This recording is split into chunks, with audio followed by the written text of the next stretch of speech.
Your alternative talk radio contact. The Planet. KGRAradio.com.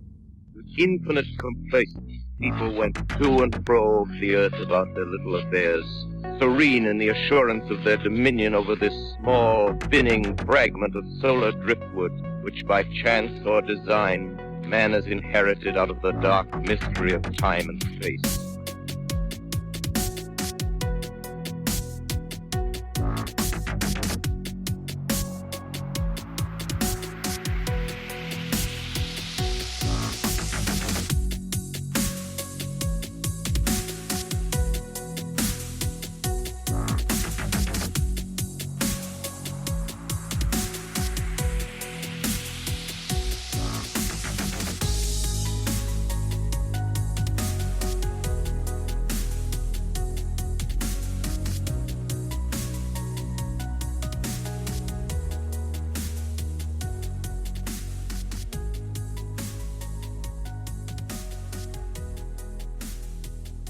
Yeah, so full disclosure, pun intended, I have not watched, your part in that show, which I actually prefer because then I can kind of go into things cold and find the information out on the fly, which I prefer. So, yeah, so you got in touch with me because you were on the show Unidentified Inside America's UFO Investigation on the History Channel. While you said they did a good job, they did, in fact, leave a lot of the details out, and that is what we are here today to cover. First of all, did you want people to be able to contact you? I mean, is this something that now you're kind of, are you researching this, or what is, or you're just kind of trying to get your story out there? Well, I'd like people to know about it because I'd really like to talk to other people that have seen them.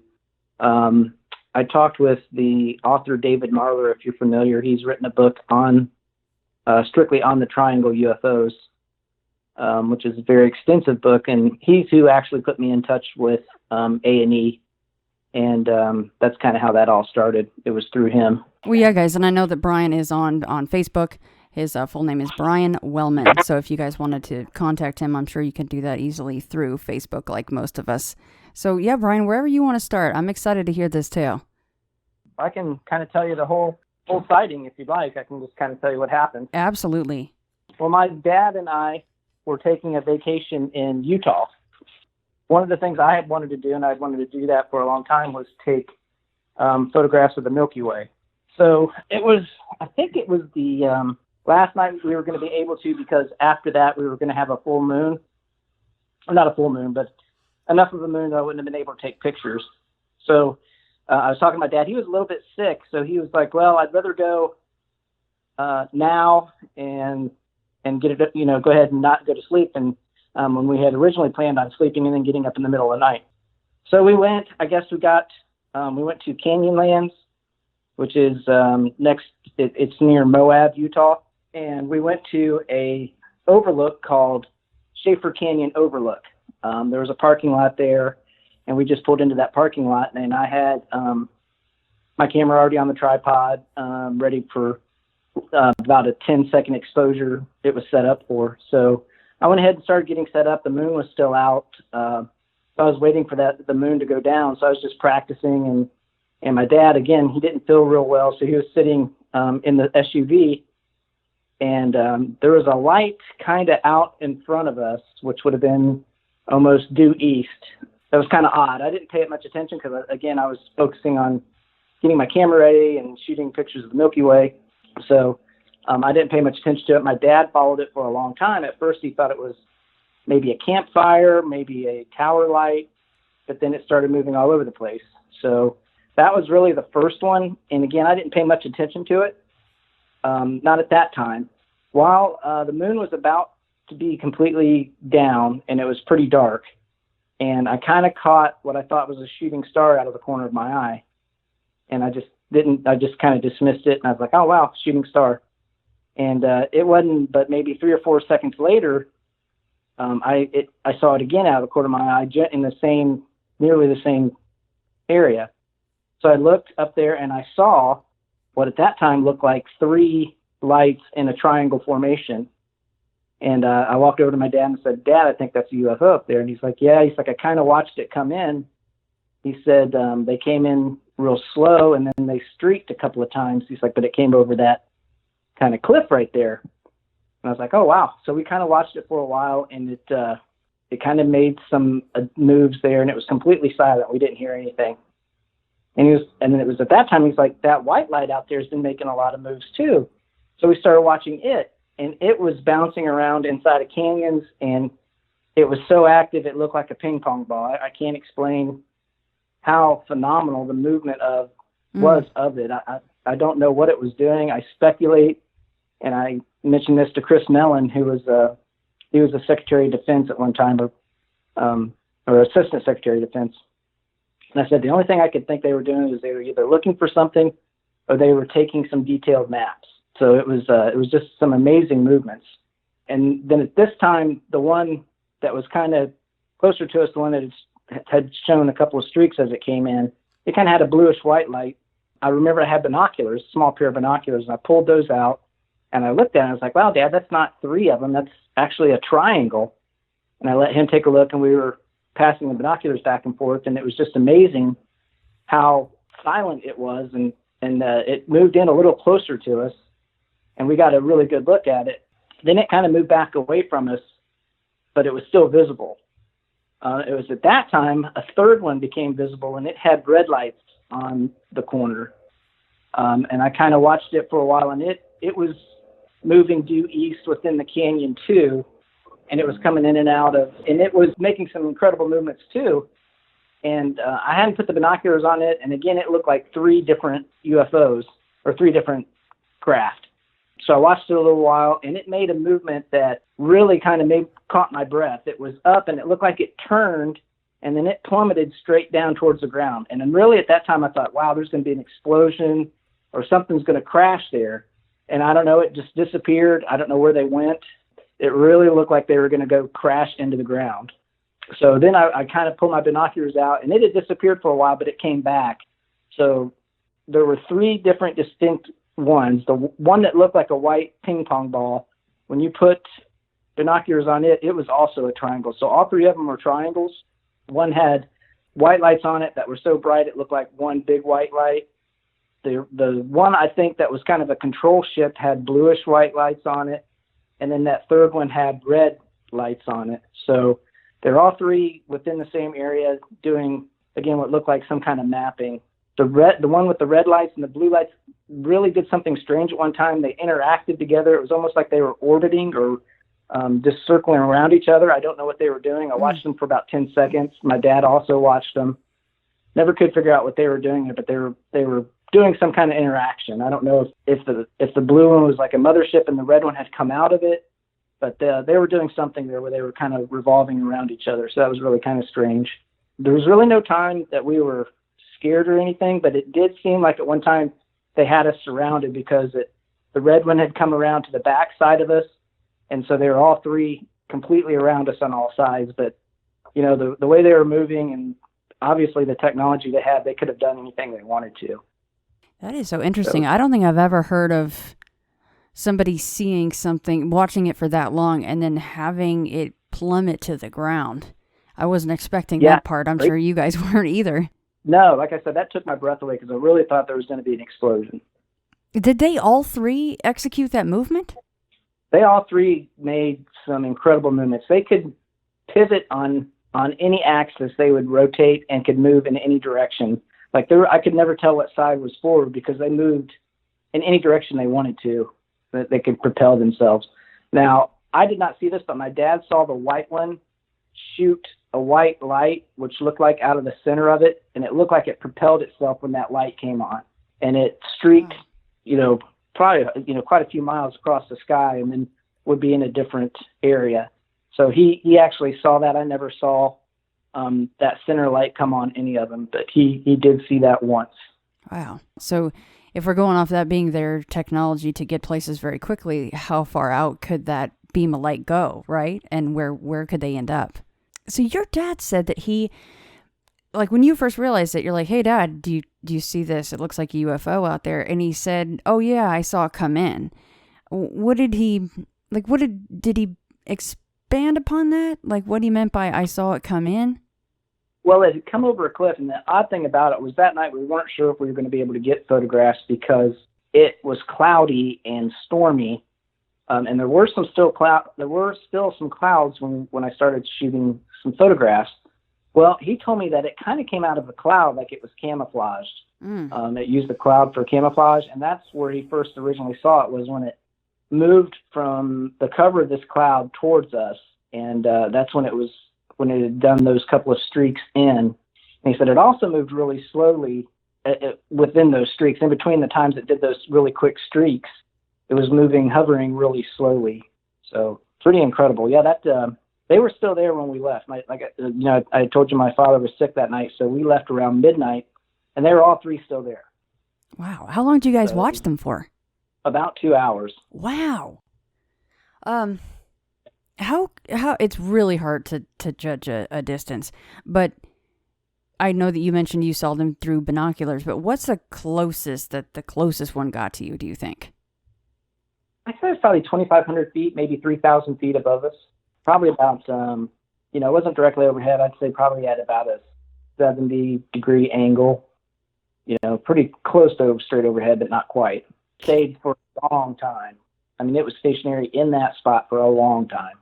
And that's why you're thinking maybe that was as you said, the control ship, right? Yeah, because it looked like it was, there, and the other two would be off doing something, and it would stay right there, kind of in a central location to those other two that were quite active. They were 25 to 3,000 feet up, but as far as literally the lateral distance to you guys, how far do you think that was? The one that was close to us, oh gosh, a couple of football fields, a couple 100 feet. Well, that's close. Oh my goodness. The close to us was fairly close. Like, how in the world can some things completely silent move in such a way? And I like how you mentioned that you felt like the little ping pong one was almost like this little mapping agent. Like it had its job and the other two had theirs. Yeah, I mean, that's all I can think. I mean, it would bounce in and around the canyon walls. You would see it go beneath the canyon and then pop back up. And I mean, it was moving at incredible speeds too. I mean, it was not, something that we can imagine mapping, but I mean, it was just something that was just bouncing all over the place. I mean, it was just phenomenal. No human could survive the movements that it was doing without some kind of technical side. I was just going to mention that because a lot of times, even in my own, my stepbrother's sighting, Sean, Kevin, Jason, he saw a black triangle actually on his way out to Area 51. And, he's thinking because it was much the same. It's got lights on it. And that's a whole nother topic that I want to talk about with you. It's got lights on it and it's a shape of a triangle. It's silent. And he really feels like that was man-made. And he didn't see it performing any movements like you guys did with yours. But like you said, how in the world, if it is man-made, are they just, they unmanned? We made them, but they're unmanned? Because how could a human body withstand forces like that? I mean, let's start with your dad. What did he say about the whole incident? It was just an incredible sighting. He just mentioned that, he never thought he'd see anything like that. But I think he's of the same opinion I am, that they're not from this world, not with the movements and the silence and, the ability to cloak themselves practically and move at those speeds at will on any axis. It was just, I think that was what he took away from it. He just didn't think they were from this world. And you agree with that? Oh yeah, absolutely. I just don't see us having any technology near that. I mean, if we did, why would we keep up the shooting rockets like we do if we had technology like that? Yeah, especially if you can imagine the cost of something like that. So why go through the cost if you can't really bring those toys out to play with, right? And implement them in even, times of war or exploring or whatever it might be, like you said. Yeah, I mean, the speeds I saw, I'm sure it could, we could explore our solar system so easily, instead of these rockets and things that are so expensive, so difficult for us to control. I mean, these things were, they could float and observe at will and do whatever they wanted to. One of my insiders recently, his name is Troy, he's seen UFOs. And at least in one of the incidents, he says that on the onset and then subsequently thereafter, and I hope I'm relaying this right, but he basically will get a mind flash, like not like an actual voice, but basically a voice in your head that says, no, you didn't see that. Just like basically move on. It's not a big deal. Stop thinking about it. Did you guys have any strange experiences like that at the time or after? No. And neither one of you have never seen anything like that before? Anything weird at all? No, nothing. I'd always had somewhat of an interest in UFOs, but I never thought I'd see one, let alone in a 2-hour sighting of 3 different craft. Yeah. You guys watched it so long that you actually left first. Yes. I wouldn't have left, unless he was sick, but he just really wasn't feeling well, and he'd been out there a few hours already. Now, you had the camera there. Did you get any shots of these things?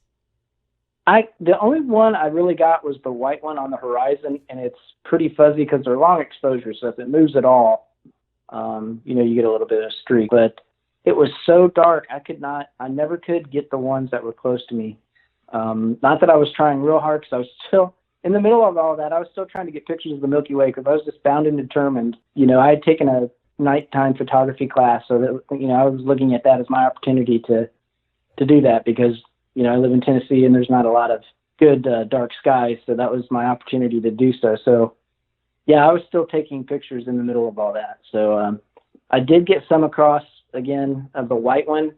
Now the strange thing to me is I think the white one actually was sending out a couple of other craft, because in the pictures, and I saw it that night too, there was a couple smaller lights that had come from the white one. The LaSalle Mountains are due east there of Canyonlands, and you can see them in the distance. And I could see those white.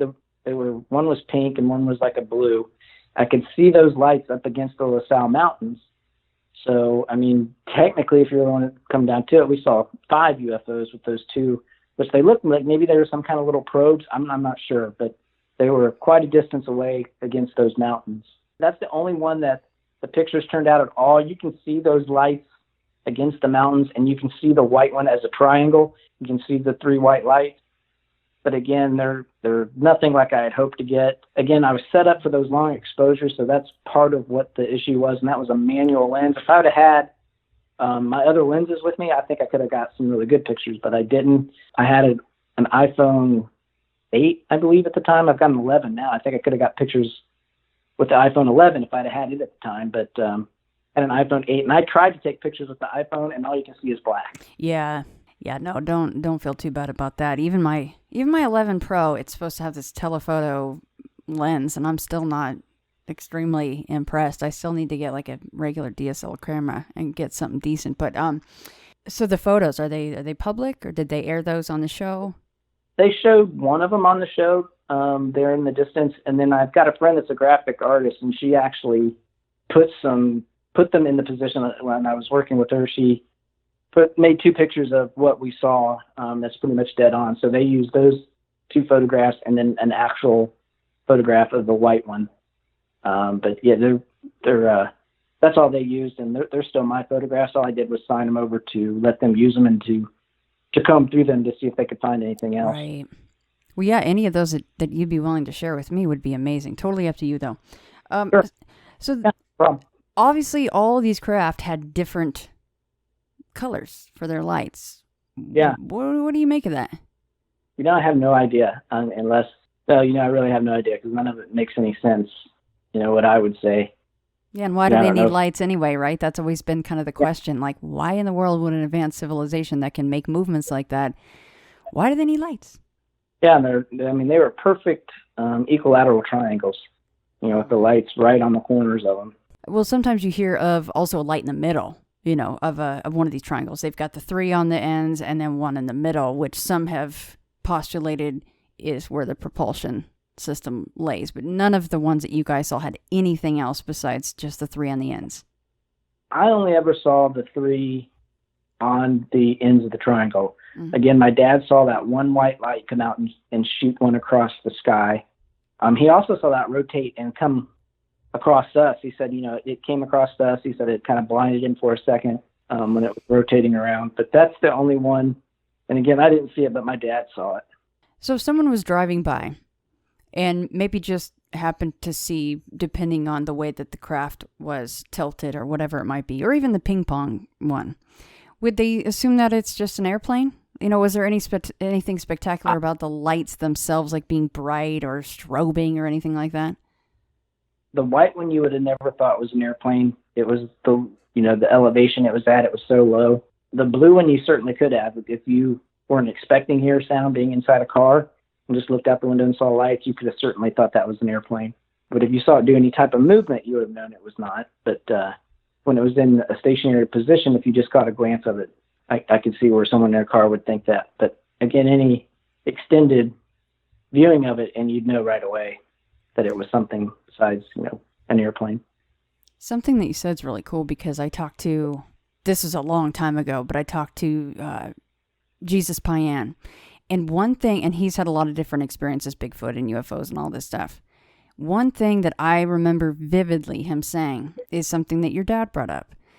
And he always, I think he still does this to this day. He goes, on a cloudy day, I go out, I'll watch the clouds, and or I will take pictures of the clouds, because he says that's where they hide. That's where they sit and they wait until they, whatever it is they're here to do, they pop out and they do. But they are in the clouds. That's what he said. Yeah, I certainly, know that one came out of the clouds. I also wondered with the lightning, if that was something. I've heard people say that they do use storms. That's some of the people that think they're interdimensional. Mm-hmm. They somehow travel with the storms. But yeah, I mean, my dad saw that one directly come out of the clouds. I love this sighting, Brian. I really do. This is one of the longer ones I think I've ever heard about. I'm sure that you guys were pretty blown away too. Like, did you go to bed the night and go, my mind is blown? Like, I can't believe that we just saw that. I couldn't stop thinking about it. I mean, I was searching on the internet. That's actually how I came across Dave Marler's book and sent him an email, and he responded within a day. Yeah, he was just, he quickly responded, and he was a great help, because, he knew so much about them and was able to help me a lot. So yeah, I think it even surprised him, the length of the sighting. Mm-hmm. Yeah, that part definitely stands out. And of course, I love Utah. It's one of my favorite places on the planet, and that's where I had my own strange experience. So it makes sense that Utah is such, you'll drive 30 minutes, you'll be in canyonlands that are stark red and orange, beautiful. It looks like a mini Grand Canyon. And then in the next, half hour, you'll be in a dense forest. And the next is this arid, it's just the strangest, it's one of the coolest states and strangest states in America. Is in that area of Moab, was there a lot of background looking into and seeing if there was other similar sightings in that area? I did a lot of searching to see if anybody reported from that night or any other time. And, I saw very little activity reported in Moab, which really kind of surprised me. So I didn't see hardly any sightings. Yeah, so I guess it's probably hard-pressed that anybody else, especially in that area and the time of night and everything, even you guys were probably the only two human beings that saw that. Well, it was amazing. I mean, because, they were, I would have thought people from the city could see them if they were out. There were a few cars that were still in Canyonlands that drove by when we were there. Oh. So, again, I mean, if they had to be looking for them, but there was a few cars that drove by. But they were over the city. I mean, if someone was looking, I would have thought they would have had to see them. Oh, they were over the city too. Yeah, absolutely. The white ones. Yeah. Well, then there's people holding out, because, you're people like us that are willing, and even though it might be sooner or later, we're few and far between that will actually be willing to come forward. So maybe soon others may come forward and talk about this. Did we bring up when this happened? I don't know if we did. It was December 3rd of 2019. Yeah, very recent, everybody, which is so cool. Would you want to see that again, or would you, are you kind of wanting them to go, hey, I mean, if you're there, go ahead and land and come out and shake my hand, The more I could learn about it, the better. I mean, it's one of those things I think about still every day, and I'd love to know what they are, who's in them, if anybody, if they're, maybe they're their version of a drone. I don't know, but I'd sure like to know what they were doing. Yeah. Pretty bad And at the bone drones. Yeah. Incredible. I mean, are you feeling like this was, like, oh, well, why us? Like, are you looking for some deeper meaning in this, or you guys just think you were in the right place at the right time? There's probably some spiritual aspect to that, but, really probably just at the right place at the right time. It was funny when I was out there, Chris Mellon, who actually interviewed me in the show, he said, he's like, well, he's there. I've got you here. He's like, I'm kind of hoping you'll bring him back in. Right. But someone like him who's never had a sighting. Yeah. That's just, you realize how fortunate you are to see something like that when, there's so many people that would love to see it. Yeah, yours is incredible too. I had no clue it was a 2-hour sighting. Yeah. Do you live in Utah, Brian? No, I live in Tennessee. Okay. Oh, that's right. I should know that. We were doing the whole time. I was doing the time conversion because you're in Central. Yeah. Do you feel like you need to go back to Utah to have that experience, or you find yourself just looking up now even more?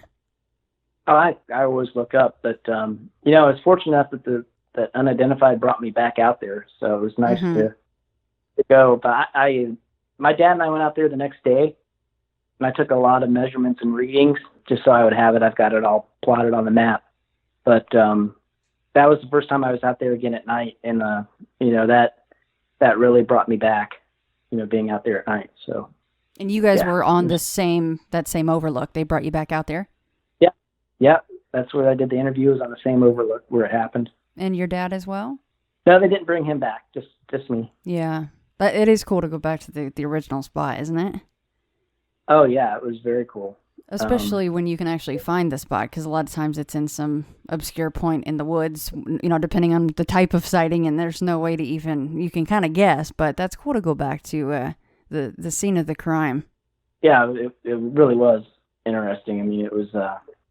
the crew was really interested in the whole experience too. It was funny. They were very attentive, and they had, in between filming, they had questions too that they would ask. So I really thought that whole history production was very, very well done compared to a lot of the other things they do, of course, now. But right. I thought they did a good job. Other than they talked very little about some parts of it. Like, they never mentioned that it was 3. They never mentioned the length of the sighting. So there's a lot of details they left out. Kind of odd, isn't it? Both of those are very important. Yeah, I thought so. Were there any questions that the crew, you just mentioned the questions that they asked in between. Do you want to talk about some of those questions that you felt that were poignant that maybe they should have asked on air? Well, they asked a lot about the movements and sound, which again, any of those movements that they made, I never heard one bit of sound. After the fact, and reading other people's sightings, a lot of people say they hear like a static or an electric noise with them. But again, I didn't hear anything, even when they made those streaks, which is shocking to me. And that's one of the things they asked too, was they were making these movements that were obviously faster than the speed of sound, and there was no sonic boom, which I have no idea how that's done. So that's fascinating to me as well, that they can go faster than the speed of sound, and they're not making any type of sonic boom. Yeah, and the motion of them plummeting to the ground. And then you said that just kind of disappeared. I mean, Can you, it's tough, but can you expand upon that at all by the word disappeared? Well, they did that multiple times. They would streak across the sky and they'd be gone. And, they'd be gone 5-10 minutes and they'd be back. So I don't know what they were doing when they were disappearing, where they were going. But there would be times when they were gone. All 3 of them were gone at times. The white one was there almost continuously. It disappeared very little. The one with the bluish white lights was there most of the time. Now, it did disappear a couple times, and it kind of faded way back from us a couple times. And that's when it interacted with the red one, and it stayed farther back for a period of time. But then again, it moved back closer to us again, with no sound. Yeah, it's just incredible. Now, you say interacting. How close would they get, and what kinds of things would they be doing most of the time while they were interacting? Well, when I was watching them, they were just revolving around each other, and I could not for the life of me figure out what they were doing. Because, if you looked at it, it was just like the red one was revolving around the blue one, and I don't know what the purpose of that was, what they were doing, but it lasted at least 30 seconds because my dad and I passed the binoculars back and forth. I know I watched it 10 seconds before I gave it to him, and I'm sure it lasted another 10, 20 seconds while he was observing them. I mean, I don't know what they were doing. That was the only time I saw them close together. All the other times they were quite far apart. I mean, if you have technology like that, why not play around with it? And, if that's a communication thing, or if that's them having fun, right? Like, I mean, there's so many different avenues you could go down with this. Brian, if the lights were off. What's that? Yeah, go ahead. No. I don't want to, if you had a thought, I don't want to interrupt that. This is some kind of transfer of data. I don't know what they were doing. Right. Yeah. Yeah. Is it something functional that they have to do? Or is it them just, hey, we're tooling around here in the old Earth atmosphere again, so that's... And they had to know we were there. The way that white one was moving and not crashing, it had to know where everything was. Mm-hmm. I mean, there's no way they didn't know we were right where we were. It does make you wonder if they do see us as, if like this is an anthill and we're just the ants. Like, that would be a sad thought, but I do wonder that. Oh, I'm sure they see us as inferior. They have to. Yeah. I mean, what's your thoughts on, and this is really going kind of off on a tangent, but what are your thoughts on alien abductions? I didn't, again, I thought it was possible before I had the sighting, but, seeing is believing. I've heard some accounts of people that claim to be abducted that sound pretty credible. I certainly think it's possible. Now, that's something I'd rather not happen to me. Yeah, as much as you want to know and maybe see them again, you don't want to have too close of an encounter, right? Yeah, I mean, if it's, I wouldn't mind, I'd love to be on the ship and be able to see what they can see, but that's all, as far as I wouldn't go with what they do with their abductions. What if they blocked out your memory, or they just put this, these screen memories that they're supposed to do? That would really suck. To have that experience. Remember but then you wouldn't know. I mean, unless you really delved into it, right? Yeah, maybe hypnosis, brings a lot of that back out. Yeah. But you guys didn't have the classic missing time or marks on your body, nothing like that. I'm sure that you've been asked that before. I was very conscious of time. Yeah. Just because of that. I just wanted to make sure we had time. And no, I didn't notice anything like that. 2 hours, because some people will see something for seconds, and then they have, I mean, just look at Travis Walton's story. I mean, he saw it for longer than a few seconds, but look at the experience that he had after that. If the lights were off on these things, and you're watching it through binoculars, if the lights were off, could you see the craft itself? Yeah, the way you would know it was there is you just wouldn't see the stars. It would block out the stars. Mm. And that was very evident through binoculars. I mean, you could certainly see the three lights, but you could see the triangle shape blocking out the stars. Do you think that the lights, I mean, except for, well, of course, some of the, planets can look red. Do you think that the lights are there to try to, if you're looking with your naked eye, you're like, oh, there's three more stars, and then you just look away thinking it was stars. Like, would maybe that be the point of the lights, do you think? Or do you think it might actually be a functionality thing? I think it's a functionality thing because, they obviously got to the point when they came out, they had to know that they were easy to be seen because they were there 2 hours. I mean, they had to know it, and they didn't care. Yeah. So I think it's got kind of function. I think the lights do have some kind of function for them. I don't know, maybe it's some kind of sensor. I don't know. But I think it's functional. Yeah, that's a really good point. They did not care that you guys were watching them. No, they had no care in the world that we were watching them. I wonder if they, if they're in there going, I hope he's getting this on tape because we're doing some cool stuff, you just wonder. Or their mission was, that important that it didn't matter. Yeah. Again, it's pretty scary for they're mapping places. Yeah, I was just going to dovetail off that because wouldn't it be cool to go? Is there caves in that area? Things like that? Well, there's, oh gosh, what's this?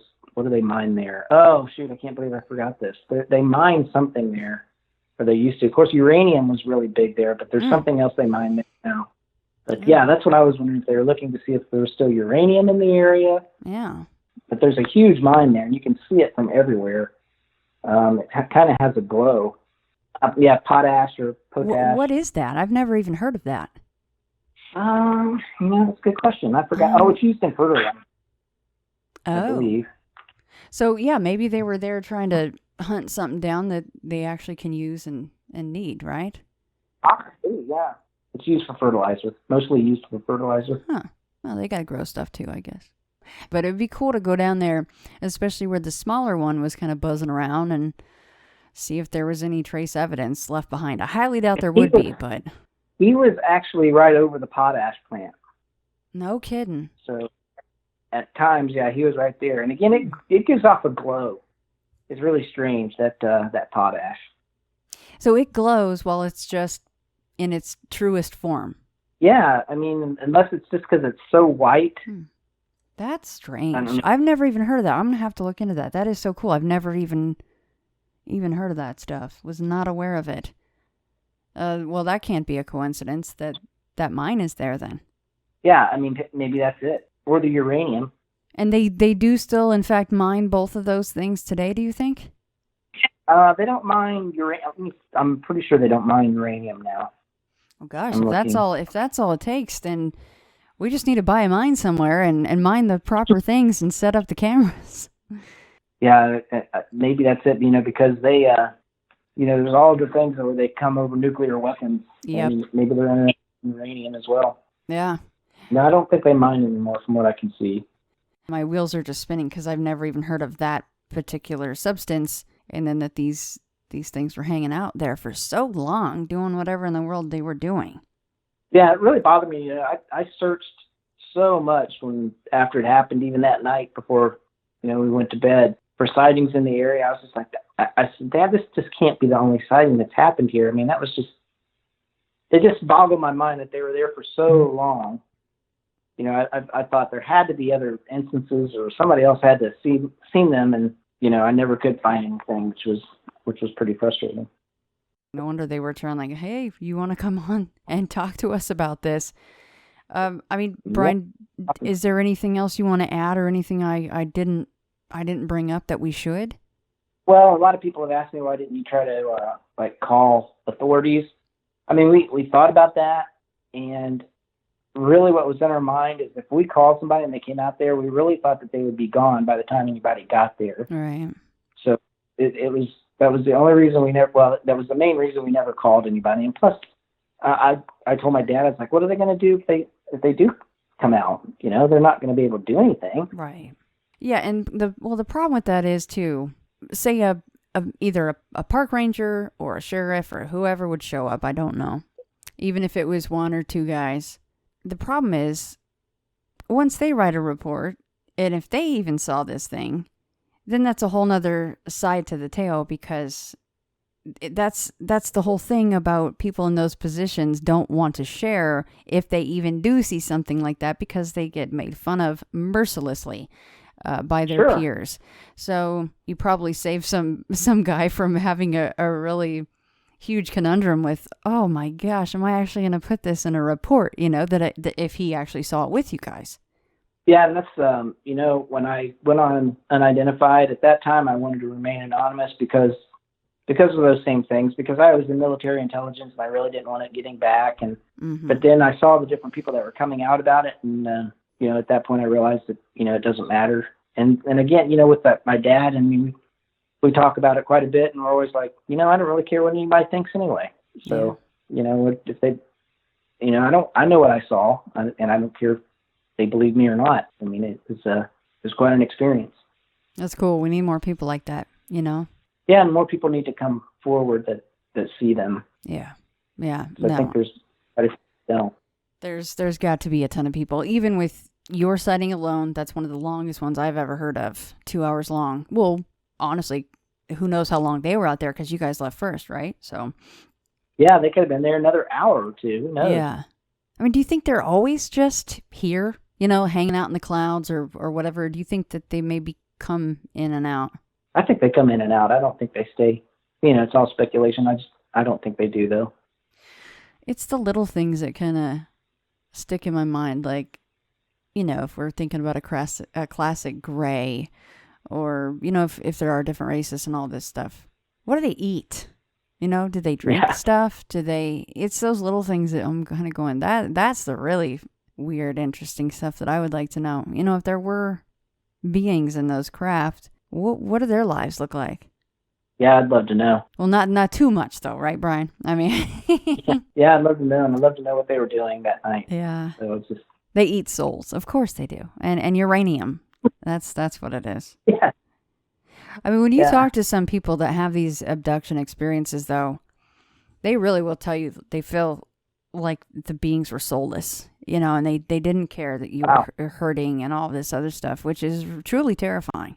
yeah, it is. Like being Oof. floated as a child out through your window or up through your roof, and you're like, hey, there's the top of my house.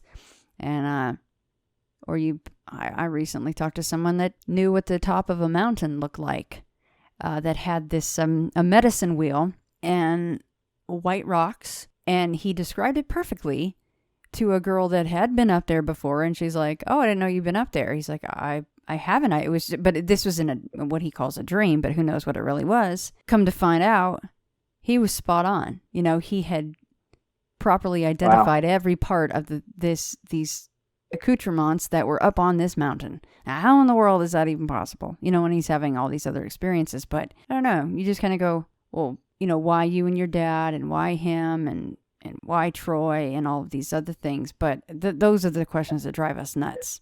Why are we here, and the deeper meaning of life and all of that. But sometimes it is cool just to hear an amazing sighting. So, well, Brian, thanks so much for coming on to share all that. Wow, it's my pleasure. I enjoyed it. Well, I'm so-and-so. I was given this name by my parents. I've been to such and such a college. I've done these things in my profession. I produce a little biography. Buddha says, forget it. That's not true. That's some story. That's all gone. That's all past. I want to see the real you are now. Well, nobody knows who that is. Because we don't know ourselves except through listening to our echoes and consulting our memories. But then there's a real you, and that again leads us back to this question. Who are you? That is the real you. We shall see how they play with this exam by the koans to get you to come out of your shell and find out who you really are.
liberated, you will understand that you're not.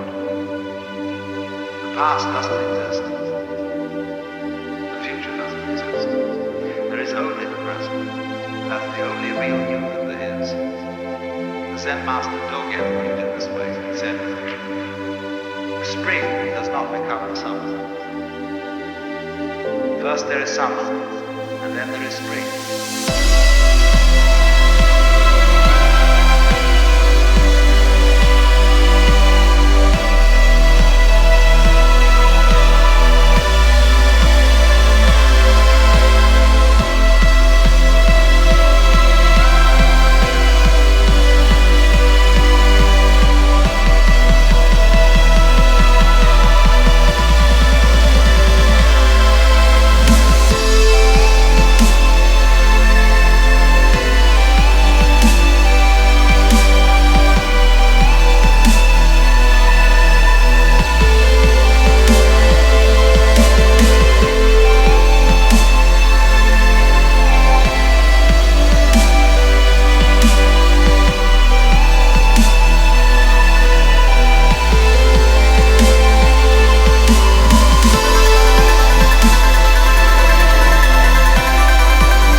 When you settle down in the train to read your newspaper and so on, you are not the same person who a little while ago left the platform. If you think you are linking your moments up in a chain. And this is what binds you to the wheel of birth and death. But when you know that every moment in which you are is the only moment, this comes into Zen. A master will say to somebody, "Now get up and walk across the room." And he comes back and he says, "Where are your footprints?"